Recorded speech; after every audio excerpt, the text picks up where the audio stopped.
அரசியல் நிமித்தமான ஏதாவது அரசியல் நிமித்தமாக எந்தவித பேச்சுவார்த்தையும் நடத்தவில்லை. சரி, நீங்க பாஜக காலையிலே சந்திச்ச வரை ஓகே, மறுபடியும் ஒரு முதலமைச்சர் நேரடியா வந்து சந்திக்கிறீங்க, அது வந்து அரசியல் பின்புலம் இதுல இருக்கு அப்படின்றத சொல்றாங்க. மரியாதை நிமித்தமாக அவருடைய உடல்நலம் பற்றிய விசாரிப்பதற்காக மட்டுமே இந்த சந்திப்பு நடைபெற்றது என்று தெரிவித்துள்ளது. பாரதிய ஜனதா கூட்டணியில இருந்து இன்னைக்கு வாக் அவுட் பண்ணிருக்கீங்க, தேசிய ஜனநாயக கூட்டணியில இருக்கு, எல்லாருக்கும் முழு மனதோட இந்த முடிவு எட்டப்பட்டதா? இது நீங்கள் கேட்கின்ற கேள்விகள் அனைத்திற்கும் காலையில் அனைத்து இந்திய அண்ணா முன்னேற்ற கழகத்தினுடைய தொண்டர்கள் உரிமை மீட்பு குழுவினுடைய அரசியல் ஆலோசகர் அத்தனைக்கும் பதிலளித்து விட்டார், உரிய பதிலை அளித்திருக்கார்.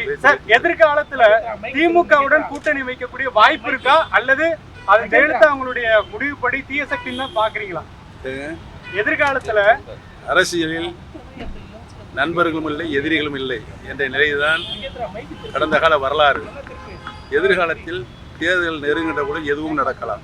கூட்டணிக்கான சந்திப்பு கூட எடுத்துக்கலாம். உங்களுடைய யூகம்.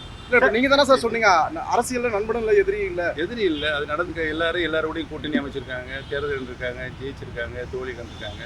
அது நடைமுறையில் ஜனநாயகத்தில் நடந்து தானே இருக்குது.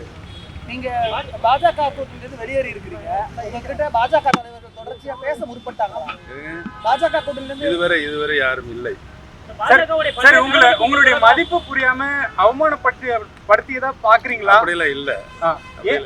ஏன் இந்த கூட்டணி? எனக்கு ஒரு சுயமரியாதை இருக்கிறது.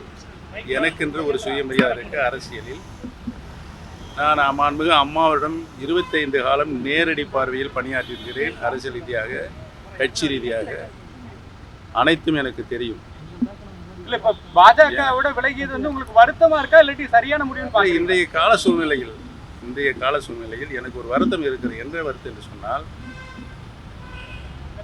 பார்லிமெண்டில் மக்களவையில் சமக்கரா சிக்ஷா நிதியுதவி பற்றி ஒரு கேள்வி எழுத்துகின்ற போது மும்மொழி கொள்கை அந்த அரசு, தமிழக அரசு ஏற்கவில்லை.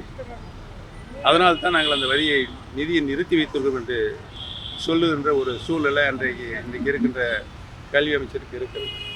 அது ஜனநாயக நாட்டில் ஏற்புடையது அல்லது என்பது என்னுடைய தனிப்பட்ட கருத்து. நிதி ஒதுக்கீடு நீங்க பலமுறை சந்திக்க முயற்சி எடுத்தீங்க. இன்றைக்கு இருக்கின்ற கட்சிகளிலேயே மத்திய அரசாக இருந்தாலும் சரி, மாநில அரசாக இருந்தாலும் சரி, ஜனநாயக கடமையை செய்ய தவறியதில் அத்தனை பொருள் பற்றியும் நான் தினந்தோறும் அறிக்கையின் வாயிலாக வெளியிட்டுக் கொண்டிருக்கிறேன்.